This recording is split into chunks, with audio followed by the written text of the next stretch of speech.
My name is Chris Gamble, and I'm the Developer Relations Lead here at Golioth. And today I'm going to show you a Bluetooth mesh demo that's going through a cellular gateway. So the gateway itself has Bluetooth and cellular on it. That is programmed by Golioth. The Bluetooth mesh nodes, or actually servers in this case, are going to be talking through that Bluetooth mesh client that's on the gateway. And that's talking through the gateway up to Golioth, and we're controlling the whole thing. So let's take a quick look at what this looks like here.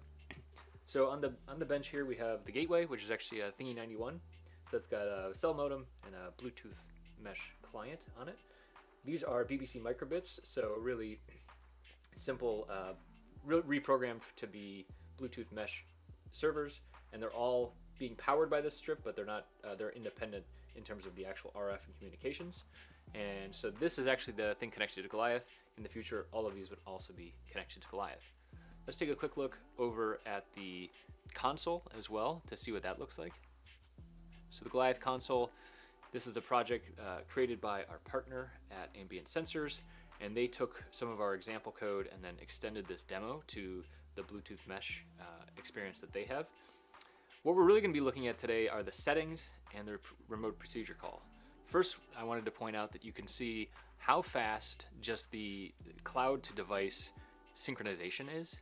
Even though this is an LTM device, we can very quickly go and change the color of this light here. Turn this down to 0. See, it almost immediately turns green. Similarly, if you want to take it down to turn on red here, almost immediately it changes color. Now it's green plus red, which is orange there. And similarly, we have some settings here that are not going to show up because they're not directly controlled from the settings service here, but these are characteristics of the mesh that we actually do want to control. So currently we have it set to when we turn on from the device to the mesh, if I press the button here, you can see it turns on, and then after 2 seconds it starts to fade back out. I can then go and reprogram this to say, actually, no, I want your characteristic to be 5 seconds. So now that's already synchronized. I could check that on the cloud here, and so we see that it's in sync. I press the button. It should go, there we go, turns back on, 2, 3, 4, 5, and now it starts to fade back out. So that's great. Those are characteristics that are stored here that's being pushed out to the network, and future incarnations of this demo will have the ability to push those settings directly to the low power devices that are connected, instead of having just a central controller controlling all these devices. Other things we can do are using our remote procedure call, which is directly controlling the hardware here. And I already have some of the capabilities here. You saw before I was pushing this button to actually actuate the Bluetooth mesh and turn everything on, but I could just do that directly here. Actually, I'm gonna, I can do that here. So that I go and turn that on there. And again, now we're at the same 5-second turn down time here. I could also go and directly set the light level. And again, this is just a broadcast that's going out to the entire thing saying, hey, go set all of your brightness levels to 50% or 90%.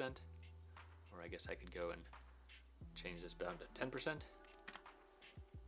So directly controllable. And then finally, to turn it back into the fade on, fade out kind of method, I have to go back and use this set light method.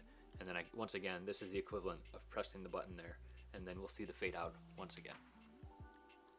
So what we're showing here is the ability to have a network connected device through Golioth using the device SDK that we utilize, which has direct APIs that interact with the Golioth cloud, controlling hardware, in this case cellular hardware, like we'd expect for many different demos, and then talking to a peripheral device. In this case, it's a Bluetooth mesh client, but it could be a wide range of other things out there. We've had other demos where we have a Bluetooth modem where we're directly controlling the modem and then talking out to devices and pulling data back from there. We hope to have more demos like that in the future. Thanks for watching. Let us know if you have any questions, and we'll see you in the next one.